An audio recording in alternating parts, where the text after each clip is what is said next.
Welcome to another episode of the Future Proof You podcast. Go F yourself. I am your co-host, Aaron McKelkey, joined by John Lovig. Hello. And Dan Yu. Good afternoon. Our resident recruiting experts. And our topic today is something you've probably heard a lot about. Going on a year or two, the narrative has been entry-level roles are cooked. You're not going to get hired. There's no new blood coming in. AI is replacing all of the college graduate entry-level work across companies globally. And we're here to push back on that narrative. And John actually has a source, but also just their pulse on the recruiting world in spring of 2026. This was recorded right in the middle of Q2. So, John, let's start with the narrative we've all heard. No one's hiring entry level, especially tech, developer, people that were told 4 years ago, if you get a computer science degree, if you become a developer, you'll have a six-figure job before you ever graduate. And now they're working in fast food. Have you seen that? Has there been some legitimate instances of that happening in your recruiting experience? There has been a shift. Yeah, it's not completely out of thin air. There are a lot of companies pulled back on graduate hiring in the past year or so. I would say the cause of that is hard to tell. A lot of people are saying it's AI and AI is disrupting hiring. I don't know if that's 100% what's going on. I think it's partially to blame. But we're seeing a shift in that. So the change now is that the class of 2026 has better prospects, I think, than their previous class. Both with unemployment rates among 20 to 24-year-olds dropping dramatically from where they used to be, as well as a lot of major companies that hire that used to hire entry-level grads are hiring more. So McKinsey, IBM are all saying they're looking to bring on more people than they had in the past. So good sign, I think, for people who've spent the money and time invested in getting an education. Yeah, Dan, what about you and your recruiting experience and the people you've worked with?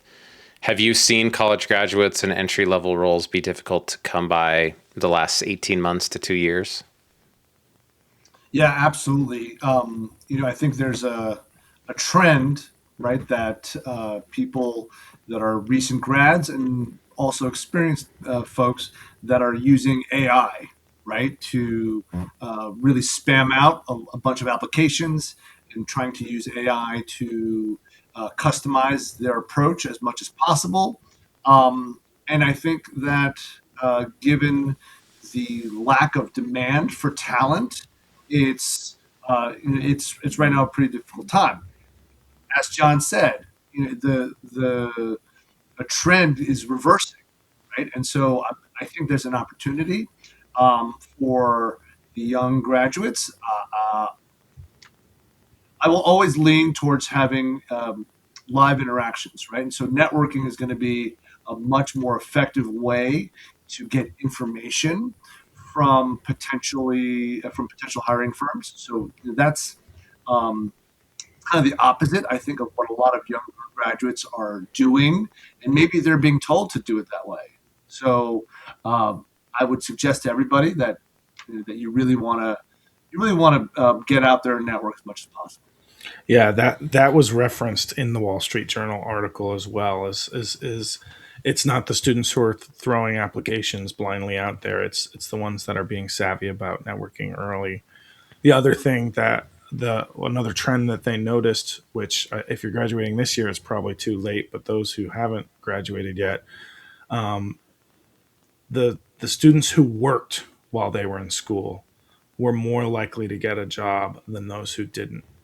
And it did not say, as far as I can tell, that it had to be within a particular field. So I think showing work ethic, showing that you're not just going to school, but that you can handle more than one thing at a time and really do that, I think is important. Yeah, I think it's really important that that college students get a good internship and if they can handle the workload, then get even like a part-time, a few hours a week, kind of a gig during the school year, so that they can show this progression and this continuity of being in an office environment and learning how to deal with people and learning how to interact in a professional setting. I think those skills will definitely show out for sure. Okay, I'm going to throw out some hypotheses, and I didn't tell you guys this ahead of time. And then I just want your response to these ideas or claims. We'll start with John. Part of the reason why entry level jobs have been hard to come by is because college graduates are less prepared for the realities of work than ever before.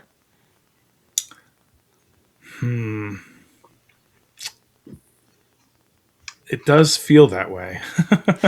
I've seen the TikToks of Gen Zers crashing out at the idea of working 40 hours a week for someone else and not having their own free time. I don't know how many people feel that way, but no, I don't think college ever really prepared people for the workforce. I think it's a myth to think that it ever did. I think the workforce now expects more out of people coming out of college versus investing time in training. And, you know, someone else who reposted the same article I did commented, we're losing a lot of middle managers in the workforce, and those are the people who would train entry level folks. And so, the burden of kind of learning on the job is likely going to fall on entry level hires. Yeah. Dan, what's your take on that? Are college graduates less prepared for the realities of work than ever before, or has that always been a thing and that's just an excuse? Yeah, I think it's an excuse. I think there's a real opportunity to just understand that nobody expects you to be perfect, right? And so if you don't have that expectation, and I think there's a lot of cultural hurdles that the younger graduates have to overcome. You got to be perfect, got to get an A. An A means success. In many ways, in the real world, right, in the workforce, B plus and fast is the way to go. If you can execute and if you can get out there, to do the job quickly, I think that's going to be more effective, because you have to learn and pivot anyway. It could be midstream or it can be after you deliver something. Oh, you got to take it back and then learn. It's a process that is present in technology companies, but in many other roles as well. Yeah, but the Okay. way the way I think about it too is in college you learn professional-ish language, right? You learn about I learned about diversity and inclusion, best practices in HR, all this kind of stuff. What I didn't learn was, hey, John, can I have that on my desk ASAP? Right? You don't learn the work lingo or the way that information gets translated into the way you do your job. I always remember when I first graduated being very frustrated that there was some really easy low hanging fruit of best practices that could be implemented that would improve the workforce, and being the newbie and not being able to change that. So it's an interesting thing. And again, colleges don't feel that their job is to prepare people for the workforce. It's to create intellectuals and people who are disciplined in an area. Maybe they need to do a better job of connecting the two. I think so personally, but that's kind of where it is. Okay. Yeah, I think some colleges will do a better job at that. The ones that like Northeastern, right? I think it's a good example because they require that you do a couple things, and one of them is have a full time internship while you're in undergrad. They also require, and some schools require this, that you have to travel abroad. And so being able to see, what it's like in a different country, just the opportunity to be in a place that's not your home is a good is a good experience. And then some of them actually require that your internship should be overseas. So you not only get that work experience, but you get it from a different cultural perspective. Yeah, interesting. Okay, next one. Dan gets the first crack at this. Companies have been slow to hire entry level roles due to uncertainty around AI, not AI itself. In other words, AI didn't replace the work. The company's just like, I don't know if we should or shouldn't hire because this AI thing is looming out here. Valid or not valid, Dan? I think valid. I'll go with valid. So I think the precursor to that is that companies, whenever there's some kind of a shift, right, a big shift in how they do things or in the marketplace or in their industry, companies will overfire, right? Because they don't know, they have uncertainty. So they'll overfire. They'll actually fire probably a little bit too many people. Maybe they'll do it in different forms, like a virtual, like a forced retirement, right? Or they'll make everybody come into the office, right? And so you have that layer of people that gets let go first. So it's a precursor, and then after that, they'll try to assess what talent do they need, and then so, I think it's a lagging kind of kind of process, and so with with any uncertainty, it's going to be there. And unfortunately, AI, or fortunately or unfortunately, AI is causing that uncertainty across industries. So the uncertainty may not be focused on, let's say, financial services, right, in one area. Yeah, that's solid. And I've seen that with software subscriptions where people do this funny thing where they go cancel it, and if nobody complains, you never needed it. You're just saying do that with headcount, essentially. Like, oh, can we function without them? I don't know. Cut a whole swath of them and see if the wheels fall off, and if not, we save money. John, how about you? Do you think that's a legitimate claim that companies have been slow to hire entry level roles due to uncertainty around AI rather than AI replacing it productivity wise? I agree. I think it is around kind of evaluating what AI's place in the workforce is. Yeah. Okay. Last one. And this is clip worthy. So we got to make it good. Everybody in college or parent of a college student feels the sense of uncertainty. The world has shifted since I went to school or since I sent my son or daughter to school. What's your single piece of advice for somebody worried about their career opportunities coming out of college?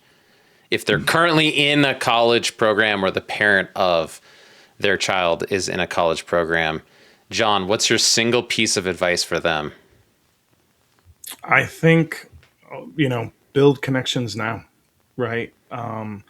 One thing that's really powerful is your classmates are people you should be networking with. You should stay in touch with long term, because if they're in the field that you want to be in and you need to make a move, they might be in a company that can help you, right? And so stay in touch with that network and start networking with professionals outside. Look at your alumni groups, look at people who've graduated from your program. If you don't have a mentor yet who's graduated from your program and is doing what you're looking to do, get one. Yeah. Dan, what's your single piece of advice for college grads or parents of college grads who are uncertain about their career potential? I agree with John that building the network is probably the best thing anybody can do. So build your network now and do it for the long term. And what does that mean? That means that you're not networking just to get a transaction. Oh, just give me a job. Right? You want to build that network for the long term, so you'll never know when that network will bear fruit. It will come 5 6 months down the line, a year down the line, 2 years down the line. I know of somebody that networked with a former client that ended up giving them a job 20 years later. Now that's really long tail, but you're always networking for the long game. What's the phrase? Your network is your net worth. That's right, right. And the other one is network as if you don't have a job when you have a job, so that when you need a job, it won't seem transactional. And hearing Dan say that will not compel you to follow his advice, but rather losing your job, having not networked, and feeling the pressure of, oh, I wish I would have, will ensure in the future you will not repeat that mistake. It's kind of like telling your 4-year-old not to touch the hot stove. My words won't teach you. The pain of experiencing it yourself will be your best teacher. I'm going to answer my own advice. Many of you have been lied to about getting your real job, and you've had this idea that there's a conveyor belt starting with kindergarten, and if you hop on and do all the things to get the diploma, at the end of the conveyor belt will be a good job waiting for you, and then you can hop off the conveyor belt that is education. That has never been less reliable. I'm not saying no one has that. I'm saying the percent of people who experience that to be true is getting smaller every day. And my single piece of advice is, one, acknowledge that that's the truth. And two, you have to bring something other than the diploma to find the job. And no one is going to do it for you or bestow it upon you. You're going to have to figure it out for yourself. Networking is a huge part of that. And the more human, in-person networking you can do, the better. But I also think having a project that you apply all of these things outside of your formal education experience, so that you have more than just a portfolio of mock stuff you did in a course, has never been more valuable, because so few people leave their college education with that. I'll give you an example. If you're a marketer and you have a YouTube channel or a TikTok account or a blog or something that you've actually done this work, it doesn't matter what it's about. You have real learnings and experiences that are more valuable than most people's diplomas. So find a passion project, a side hustle, an internship. I like to call it a permissionless project. Like, go build something for somebody else just to say, hey, if I was in charge of your website, this is what I would do with your landing page. Because that's going to get you a job more than somebody who just has a diploma and says, hey, I'm ready to hop off the conveyor belt. Where's my career waiting for me? Because it's not there. Yeah, building a portfolio of mini projects and experiences can demonstrate that you're capable of doing that thing. And also, along with that, is having a recommendation, right, from the client that you helped out. So having a named case study, even better, right? So a real life example is always going to be really effective.